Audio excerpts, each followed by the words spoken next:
Hello, and welcome back to the Return on Character podcast with Dan Cooper, me, CEO and founder of Rock Investments, an investment strategy that allocates capital on the basis of the character of public company CEOs. We have a podcast today because we're getting a chance to talk to, I don't even know how to describe this gentleman, listeners. I'm going to read you his bio, and then we're going to go into a discussion. But I mean, I'm going to read this bio purely because it's so fun. His name is Shane Snow. He is an award-winning entrepreneur, explorer, and journalist. His writing has appeared in GQ, Fast Company, Wired, and The New Yorker. And he is a world-renowned keynote speaker on innovation and human behavior. Shane has helped expose gun trafficking, government corruption, climbed up abandoned buildings around the world, eaten only ice cream for weeks in the name of science, taught millions of people to work better through original research and his best-selling book on human behavior, Dream Team, Smart Cuts, and the Storytelling Edge. Shane has performed comedy on Broadway, produced award-winning films, founded very successful companies at the intersection of media technology, including business skill training companies, Snow.academy. He has his own academy, the content marketing platform Contently, and the film technology company Showrunner. Please welcome Shane Snow. Thank you for being with us today. Thank you, Dan. That's thanks for the flattering intro. Yeah, it makes it sound like I've lived like for 100 years, and I will say that I am older than I look, which you know, haven't done all of this in my 20s by any stretch. But no, it's a pleasure to be here. And also, where do I get one of those hats? I I can I want the arrange for do good that. hat. The Do Okay, Good hat. Isn't it awesome? I love it. Um, yeah, no, I mean, it's so cool to talk to someone like yourself because I would put you in the new category of the most interesting man in the world. I've known a lot of interesting folks. I've done a lot of interesting things myself, but your list is pretty unique. And I and there's so many different directions, Shane, we could go in this discussion. But for context, let's go back to how Shane became Shane when and this bio kind of came to be. Where'd you grow up? What's your story? How'd you get to kind of your first break in life and whatever else that might be worth mentioning? Okay. Well, thank you for being interested. I do think I have a sort of eclectic journey, which is actually part of my working theory of why I've been able to do what I've been able to do so far, and why I've had a lot of sort of disasters along the way too.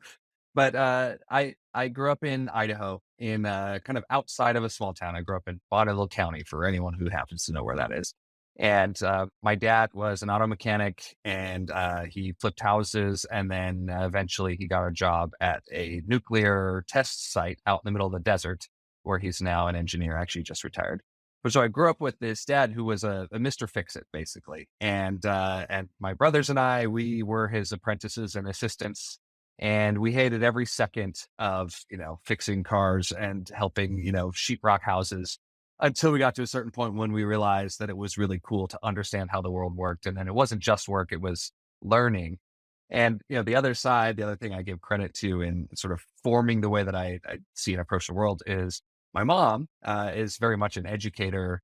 She taught American Sign Language, and also was very good at tricking us into reading and learning for fun.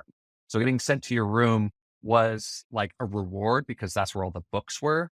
And so I kind of grew up with this idea that learning was fun, and I wanted to take things apart and understand how they worked. And fixing cars with my dad got more fun when my brother and I used that to build go-karts for ourselves, that kind of thing. So that's sort of the foundation of a sort of entrepreneurial kick. And in high school, the internet happened for us. And once we got an internet connection, I started learning how to code and make websites and sort of making money on the internet, which freaked my parents out a lot. This is those early days of advertising online, and basically making stuff again, tinkering and building stuff. And then there's a still sort of a mild point of contention if it comes up in my family. There was a point when my parents decided that I needed to learn kind of the value of real hard work, and that my internet stuff was too easy of a way to make money, in those days. And by the way, this is before the .com thing, took out any of the things I was doing anyway. But they made me get a job at the gas company, basically digging holes and spray painting gas meters. And I was so furious. Yeah, I was so mad. It was character building, like in retrospect. And that sort of huge fight with my parents, I think, was character building. But, I behaved like a teenager about it. I was not nice about it. I hated every second of it. But in that, I did learn the value of hard work and some respect for, like that kind of work, and like working class, putting food on the table, by digging holes so that people can have, natural gas in their house and cook their food. I learned that. I learned to appreciate that. But I also learned that I wanted to be in charge of my own career from then on. I wanted to be my own boss. And so when I went to college to pay for college, I built websites for people. I did more, sold things online, kind of figured out any which way I could avoid being someone else's employee. Or Even if it working was, and digging ditches, right? yeah, exactly. And if I was going to dig ditches, I was going to be the one setting the schedule for my ditch digging business. Like that basically was Got it. the idea. And, and there's a lot of hubris, I think, in that period of your life. But that was sort of what I was about. And then when I was in school, I had a roommate who's the editor of a newspaper, and he got me a job for the semester at the newspaper. And I realized that I loved, I grew up loving reading. I loved writing even more than I loved sort of this entrepreneurial thing. And I decided I was going to become a writer. And it's a few steps after that of the twists and turns, but I eventually went to journalism school and became a reporter, writing about business, writing about entrepreneurs, writing about tech for Fast Company and Wired and Mashable and places like that. And then in the course of doing that, I got this sort of itch. I was hanging out with, people like the founders of BuzzFeed and Foursquare and Tumblr during that, I'd moved to New York by then, during that era when Web 2.0 was happening. And I was seeing them build these companies, and, we were all the same age, and I was writing about their adventures, and I wanted to go on that adventure too. So I eventually started a company with some friends, and then really got into business that way. But I had this thing that whole time, sort of fast forward, I've now done a couple of businesses, the training company that you mentioned, Snow Academy. I'm now running a film tech company, which has been very fun and sort of applying all the things I've learned over the decades. But I had this thing when I started that first, real company with real employees and started scaling it, that if I got singularly focused on that, I was going to miss out on opportunities to kind of change the game in what I was working on. And the analogy I use is uh, that so I got this advice of stay in your lane, take what you're good at, stay in that lane. The analogy is if everyone's in the same lane, we're all encountering the same experiences. We're working within the same sort of body of knowledge as everyone in that lane. And it's just a matter of who's fastest, who's strongest, who's the best at, capturing the value in that lane or doing the best in that lane. Anyone who veers out of that lane is going to acquire knowledge and perspectives from somewhere else that when you come back into your lane, you now have potentially an advantage because you're working with more information and resources than others. So I always had this like always have a side project going on mentality. And same thing with my employees, like that sort of encourage, like be working on other stuff. Like, so you're, with an employee now who he does barbershop quartets and he has to take time off, every couple months to go tour with his quartet. But that's, someone who no other programmer in our industry is in a barbershop quartet. He's acquiring things that I think are additive. So I always had that philosophy, and that's where, all of these things that you listed sort of in the bio, some of those come from using writing and journalism as an excuse to learn things. So like the ice cream article I found this kind of in the early days of Halo Top ice cream, if you know that brand, discovered this ice cream that claimed to be low calorie, high protein ice cream. And I did the math that if I ate 5 pints a day. It's like 1,200 calories and I could lose weight. So for GQ, yeah, for GQ, I ate only ice cream for a couple of weeks and I lost 9.9 pounds. I wasn't healthy. Like I studied the nutrition about it, like I did all these interviews with people about that. But it was the excuse of like, hey, I want to learn about nutrition because I did the math and this is also just an excuse to eat only ice cream for a couple of weeks. So I used writing for the magazine as an It's a excuse great of that. story. It's a And great it is. story. Yeah. And I learned things from it. But Yeah. that's been the pattern basically is things I want to explore. I find one of two excuses. I'm going to write about it or I'm going to plan on this being knowledge that helps me at some point in the future. So with, exploring abandoned buildings, I love architecture. I want to learn about architecture. I love history. I want to learn about history. Climbing up an abandoned, grain factory in Brooklyn is a good excuse to do some research, to do some learning and to have some fun and then to get to talk about it. And so that's basically the prevailing theory that I have. I was saying to Shane before we got on here that his website is almost one of the most interesting websites I have ever gotten on. One that I didn't actually want to leave. Which is a unique experience in exploring a website, right? You're almost like looking for reasons. Oh, okay, so okay, I'm gone. But there is so much wonderful content here that that people can enjoy. It's called snow.com. But what makes it interesting, I think, is a lot of the content that you write on, right? And these open up all these different segments of exploratory kind of ideas and challenging notions that one can kind of get into. How has it informed your orientation around work? I mean, you mentioned you have employees, innovation and human behavior is one of your topics. You have a topic here on teamwork and leadership with an article about the power of intellectual humility. I mean, I feel like we could land and sit on it on any one of these for an hour and talk about it. My orientation is, of course, towards the impact and consequence of character and leadership. I would love for you to just speak into a little bit of your experience on human behavior, teamwork and business, intellectual humility, and it's maybe potential cross parallel connection with character as we define it, in the way we look at it when we invest. Any thoughts there? Yeah.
Right. Just a broad assumption everybody has. Oh, of course. Right. Yeah.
No, it's great. But I mean, it sounds like these teams need to adopt a no jerk policy. I mean, you know, humility. How would you how would you rank you've looked at a lot of teams, you've looked at a lot of businesses, you've run businesses and so on and so forth. Um, and we often say, well, the hard charging CEO that constantly is pushing, pushing, pushing, pushing in the name of profits, this shareholder supremacy notion that most of the corporate leaders that are Wall Street deal with every single quarter. This justification for winning at all costs in the belief that actually works. In your experience, do you think that really worked? And I mean, I'm kind of dating you a little bit, but a little bit, the kind of the question too that comes around, is there a new reformation of ideas of how leadership should lead in American business and other areas too? Whenever you take away the justification to be a jerk in the name for profits, does the whole system fall apart? From your opinions? Yeah, there's a couple of things here on the jerk front. Often we are conflating what's making that situation work, right? It's the drive, it's the, risk taking that pans out because there's plenty of jerks that take risks that don't pan out, right?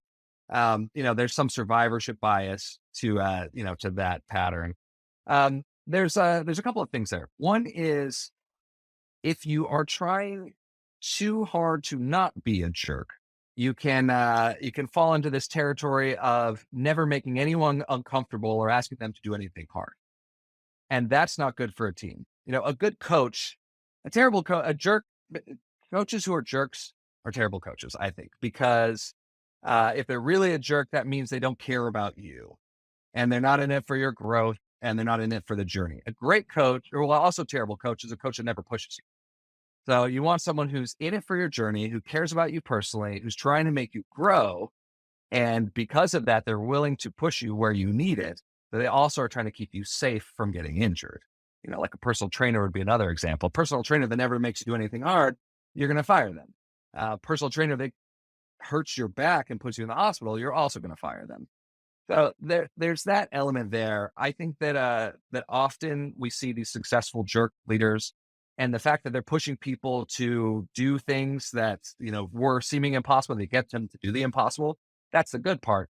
Doing it in a way where you burn people out and they quit, and you run through employees over and over again, I think is a selfish and long term not a sustainable model. Um, but this gets to, I think, one of the things that I had this big epiphany when I took on this intellectual humility thing in particular, but this idea of virtues and values and principles as a leader and as a person. I got so with intellectual humility, it started this, but I got obsessed with the idea of patience as a virtue, which I'll get into in a second. But intellectual humility, I think, is really interesting because the way it's defined by philosophers is it's being willing to change your mind and having the discernment and the discretion to know when you shouldn't change your mind. So if you always change your mind, that means you fall into this gullible, indecisive category that is actually not good for growth and probably not good for other people around you. You never change your mind, you're stubborn, and you better be right about everything. Otherwise, you're in trouble. And so, moral virtues are seen as this thing that sits in the middle of two extremes that are bad, where if you can sort of exercise the wisdom to know where you should go along that spectrum, depending on the situation, that's morally good. So patience, I got obsessed with because they say patience is a virtue. But if your friend is about to get eaten by a bear, patience is not a virtue. Like run in and help them, right? So a lot of these things like drive, like pushing people as a leader, is not necessarily bad in all cases. You can go too far, but if you never push people, it's, like I think bravery is another one. Um, Standing up for what's right, uh, even at personal reputational risk or whatever at a cost to you, that is, I think, a very important value. Being reckless is like bravery in the extreme without wisdom. That's not good. That's not noble. If you get yourself killed because your bravery turns into recklessness. But the other side of that, not standing up when it's the right thing to do, not doing the hard things, that is weakness that we don't want in our leaders or or any of us in ourselves. So I think that's where I think it's easy for pundits to say, oh, this type of leader, this type of CEO, this is the pattern, the jerks who drive hard or whatever. I think that's missing the mark. It's missing out on what are the things that actually do help us grow together. And a lot of it is that balance, by finding the wisdom of when to employ this tactic or virtue, and rather than using everything as a sledgehammer. Yeah, wisdom and discernment matters in almost all those categories. Yeah, Yeah, yeah. We, I ran an investment strategy that allocated capital on the basis of character in the early 2000s. And one of our inspirations was Jim Collins' level 5 leaders. And we would look for those yeah, characteristics in leaders. And the portfolio did really well. And then I went off and did other things, and I came back and I discovered this guy named Fred Keel wrote a book called Return on Character, and he essentially proved out that high character CEOs tend to outperform selfish CEOs or Mm, self-centered CEOs. But he defined character this way in the four pillars. But I think within these four pillars, judgment is kind of over above all of them. And that is, integrity, responsibility, forgiveness, and compassion. And so he goes into how telling the truth on the integrity side, keeping your promises, acting consistently with your principles, responsibility, taking responsibility for personal choices, admitting mistakes and failures, forgiveness, letting go of one's mistakes, letting go of your own mistake, focusing on what is right versus what is wrong, compassion, empathy with other, asking for help, empowering others, actively caring mm. for others. These are the things that we look for in sitting CEOs of it within the public markets. I'd be interested in your perspective on that as a character habits. To look for. How does that resonate with your research and your experience in the industry and the way you think about the world? Yeah. Well, I love this because I mean, it jives well with the intellectual humility thing in particular, right? Taking responsibility for your mistakes and failures, admitting that is, if you do that in front of people, that is displaying intellectual humility. Doing that internally is so good for learning and growth. But offering that same thing to other people, the forgiveness part, is also modeling that intellectual humility is valued. So I love that. And yeah, I mean, we've done my team and I and some collaborators in academia have done quite a bit of study on the elements of intellectual humility. One of the big ones is separating your ego from your ideas. That's one that has a high correlation to to adaptation in business and to leadership panning out well. So I really like these. What I would say, how this like in my personal vocabulary, these four pillars, uh, to me, I would call them wisdom filters because sometimes there's going to be, and what a wisdom filter is we have all of these principles. Some of us have different values, different principles that we care about more than others. If you value something, it's going to cost you something.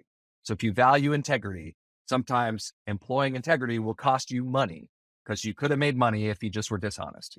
That's what values are about. But sometimes values come into conflict. So, let's say patience and decisiveness.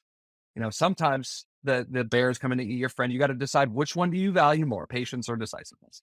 Uh, but I think compassion and forgiveness versus responsibility, those are really interesting because you could see some scenarios where those could come into conflict, but actually not really. Like these, I have a hard time finding moral dilemmas between these two. You can say that justice and mercy can sometimes have a moral dilemma. Do we show mercy on this offender, or do we seek justice? And that's these are big philosophical questions, and we have to do these in business.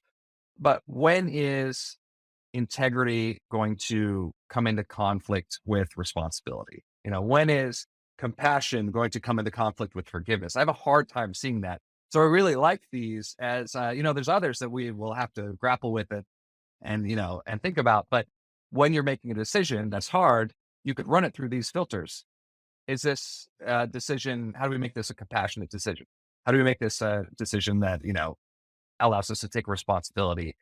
And I think, I could be wrong, but I think you'll be hard pressed to be like, well, we can do compassion, but we can't do responsibility. You can do compassion and maybe not do justice, but that's a trade off you can make.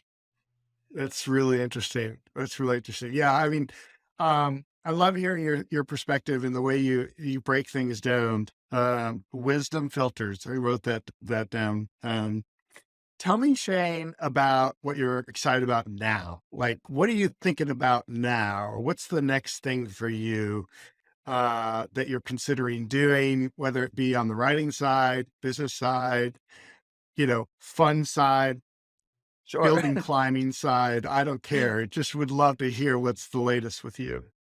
Yeah, I do have some buildings uh, scoped out for some trips I'm going on. I like to do like abandoned bridges and sewers in particular, even though it sounds awful and dangerous.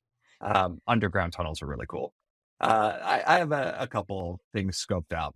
So I moved to Chicago for the new company, which I'll tell you about. But I do have there's a bridge in New York, an old timey bridge that's not really used for it isn't used for cars anymore that I want to go climb. Um, but so right now my full time endeavor is a company called Showrunner, which is a startup company where we're building tools to help film studios run more like smart homes. Using technology to help with remote controls and automation and voice activation and using LED walls as virtual backgrounds to shoot movies. So it's a Is that very like what fun, in the Star Wars and Star Wars recently used a yes, similar LED lot wall? yep, Okay. yep. So it's helping filmmakers use that kind of technology, but making it easier so that, a director can do the Star Wars LED thing without having to know, physics engines and all of the crazy tech that went into that with Disney. So we're doing that now, which is an awesome, the company's called Showrunner. We raised a bunch of money from VCs where we built out a great team, and I'm getting to practice a lot of the stuff that in an elevated way that I learned, in my past companies and my writing about leadership and teamwork, having made a lot of mistakes. So yeah, that's the full-time thing. And it's awesome because we're trying to rethink the process of making a movie, making a TV commercial from this sort of first principle standpoint. With the technology that's available now, what can we tie together that can make people's jobs easier, make it so that crews don't have to, work 13-hour days and never see their families when they're shooting a movie. So that's a big one. And the sort of the side thing that I always have going is we're using our technology to film some stuff ourselves. So we're working on a television pilot.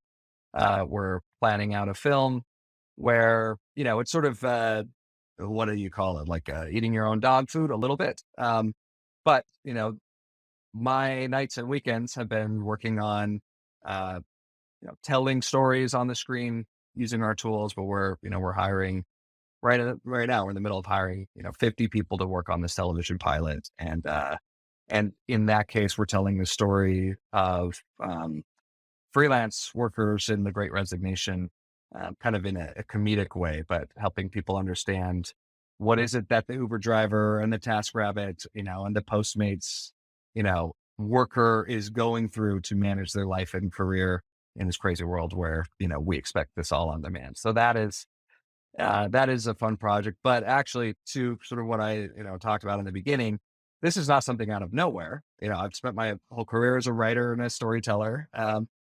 But my company from, it's now 13 years ago that I started was helping freelancers get work. So I spent years understanding the plight of freelancers and, getting compassion and empathy for this class of people that increasingly, upholds our economy, but often doesn't have health insurance and, has clients who pay them very late and all of that. So this, telling that story of this thing that I spent a lot of time in, using that to make that story good, and then using our tools to make that story something that we can, tell more efficiently. We can, film it in a couple of weeks instead of a couple of months, and give some people some jobs in the meantime. But yeah, that's what's going on right now. Sounds like a lot, and it is. And I'm stressed out just saying that all out at once. But it is fun. What about writing? Do you have any? You remind me of the way you go after intellectual questions or problems. You remind me of my dear friend Tom Rakes, who founded a company called Sunbum, a suntan lotion company. But he would go like walk the aisles of WalMarts and see look for categories that like there was no branding and it was just like it was like you said like uh uh newspapers were created this way in the 1800s for some silly reason, and it still represented itself, today. And but I love how you go about that from an intellectual standpoint and challenging traditional notions in today with the new data and coming at it with the new approach. Do you have any new ideas of things you might want to explore in the future? There's a couple of things that have been brewing, on the and kind of like the human behavior side. I've been thinking a lot over the years about power dynamics and the different types of power dynamics. And we talk a lot about power in society. I think a lot of the things going on in culture wars and politics are, they are about power. We recognize that, but that in micro in our relationships and, companies, a lot of the problems we have are about power dynamics. And there's a lot of great research that's been done, on that. 48 Laws of Power is still on the bestseller list, but that's one where I think when I have some time to take a breath and do a deep dive, that's a topic I'm very interested in taking apart with current body of knowledge of psychology and sociology. Um, but really though, I mean, yeah, writing wise, right now I'm producing stuff that I have written, but my wife and I during the pandemic, we took like there's a whole left turn, but we kind of had a bored month while we were waiting to see how work was going to go with the pandemic, and we outlined a middle grade novel, a fiction novel about two kids going on an adventure through space, kind of like a Wrinkle in Time Of sort of course you genre. did. Of course you did. Yeah. And yeah, we finally finished that after 2 years of working on it very That's slowly, amazing. and that's out to publishers now. So if any publishers are listening to this, look for a pitch from Levine Greenberg. It's our agency, but yeah, that has been really fun, and we'll see where that goes. But that would be, we'll write another one of those if we get it published. Learned a lot in that process of what it's like to write for 10 to 12-year-olds and fiction. Is very different than, spending decades writing nonfiction and, for adults. And I think that itself has been very worthwhile. Yeah. Well, at your heart, it seems, Shane, you are a creative. I mean, and it comes out in so many different ways, whether it be business, writing, um, or even just speaking. I mean, and the things you've done. Okay, I got one last question for you. Okay. Okay. I want to respect your time. If you were to share one of your more character defining moments of your life, what would it be? I had this time period where and I've written about this to some extent. I mean, I haven't written about some of the darker parts of this, but I got married very young. And then a few years later got divorced. And, the way it was handled, a lot of it was on me, but I ended up in a situation where I had very little money and not enough money to afford an apartment in New York City where I lived. And instead of asking for help, I spent several weeks pretending like everything was fine because I was embarrassed and not wanting to ask for help and wanting to see if I could scrounge up enough. I had a job, like I was running a business, but no one knew that I was homeless. And so for a few weeks, I kind of bounced around. People knew, something was up, but I didn't really let on what was going on. And then to a couple of dear friends, including one of my business partners and his wife, who were amazing. I let them in on what happened, and they're like, "You've been homeless for 3 weeks. Like, what are you doing? Come stay with us." Uh, but during that time period, one in hindsight, like I learned that people are there for you when you need help, even if you feel humiliated. Like no one really cared about the embarrassment factor. They're like, you're going through this hard thing, and it happens. People get divorced. Like, why are you pretending like everything's fine? I also had a mentor who really helped me out during that time, and he's passed away now. But that him helping me through that was like a really defining moment. I wrote about that actually in the epilogue of Dream Teams. But I will say that during that period, I frankly had a drinking problem. And, I realized that I was coping with, my internal whatever by doing something that I had never done before, which was starve myself and drinking to excess and like being really dishonest with myself and with others. And I was just like, I, I really sort of went into this spiral of self-destructive behavior. And, it took like opening up to other people and letting them help me um, to get out of that. And I think gratefully, I don't have an addictive personality because I was like, I really, went to some bad places there. Um, but no, I was punishing my body and, and being irresponsible and not being a good role model. And coming out the other side of that, I think just from a character defining standpoint, the yeah, having going through something where you realize you need to be a more honest person with others, I think is a very valuable thing to learn. And I wish I had, I hadn't had that chance really to get there earlier in my life because things had either gone well or, integrity is a big part of who I was. So having this time period where I've just dropped all of that, like I learned what is really like how I don't want to do that. But I think the dishonesty with myself, like the self deception of, the problems that I was putting on myself while I was experiencing real problems that were, somewhat external.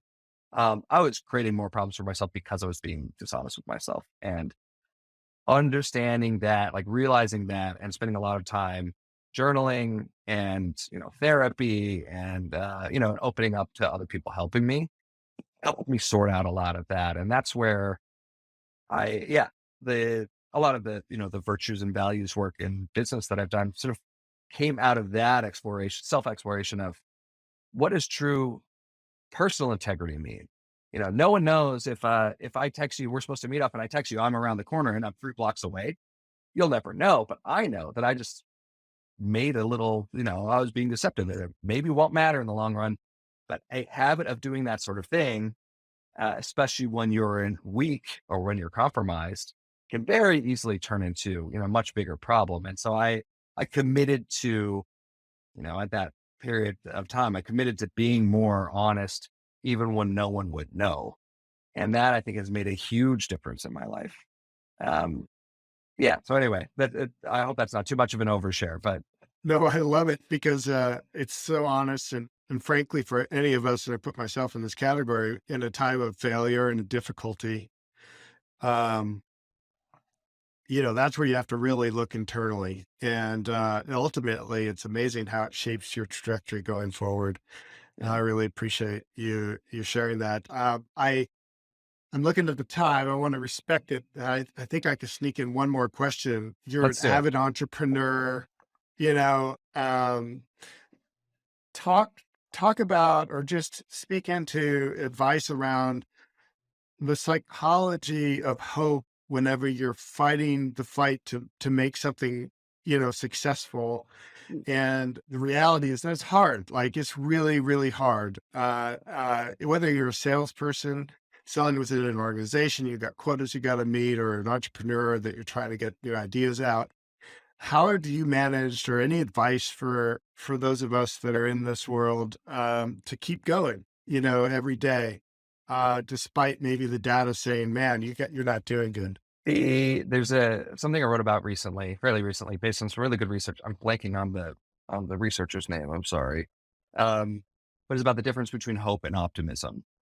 Optimism is really in this definition, it's when odds are good that something will work out how you want them to. Yeah, It's not a sure deal, but odds are good. You should make a bet on it.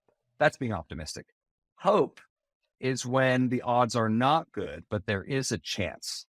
And hope, I think, is really important because if there is a chance, but the odds are not good, then you have to be creative about how you approach that. You have to work hard. You have to use lateral thinking. You have to rethink things. And it almost forces you when you're in that sort of situation, it forces you to do things differently, which are precisely what can help you to break through and overcome the odds is approaching things differently. When you're optimistic, you can kind of do the expected course and have a good shot. When you have hope, but it's slim, you have to do things differently. And I think that's a that's pattern when you great. I see, love that. yeah, you see entrepreneurs and explorers that do succeed. Hope is what drives them. And I'll say one leave behind that anyone who's a reader who's listening to this should check out if you're fascinated by that idea. There's this book called The Hypomanic Edge, Hypomanic, by this Dr. John Gartner, who's a psychologist in New York. I love this book because he looks at explorers and entrepreneurs through history who are slightly manic and believe they can beat the odds. And so they do these things that no one else is willing to do.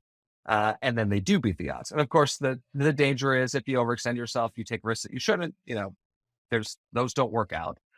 But there's something about going after something where the odds are stacked against you that forces you to do what it takes. That's really interesting. And that book is very fun and makes a good psychological case for the Yeah, mentality that helps entrepreneurs succeed when they can put themselves in that situation. I love that. Thank you. Thank you. Is there anything else that you would like to make sure is out there that we could help make people aware of, other than me just kind of giving you a plug and telling everybody go go to the snow.com website. It is worth your Oh, time, thank you. and you'll be better for having visited. And there, I don't think I've known one website that I could say that for. So That's really nice. genuinely, I really encourage people to check it out. It's really great. Anything else you'd like to add before we bow out? I think on the character front, there's a page you can find on the website, or you can just type in shanesnow.com/values. But I Yep. have this long essay on values where it's very long. But if anyone is really interested in the character stuff and wants to dig into that, I love hearing alternate perspectives on that topic in particular. So hit me up on the contact page if you have something that I can learn from there. But that's where I talk about the wisdom filters and a lot of that on that page if anyone wants to dig into that. Thanks for hanging out with us. I really appreciate you, and keep doing what you're doing. Well, thank Okay. you, Dan. It's so encouraging to hear this from you, and yeah, I love to share it. So I appreciate you letting me have this platform to do so. It's been awesome.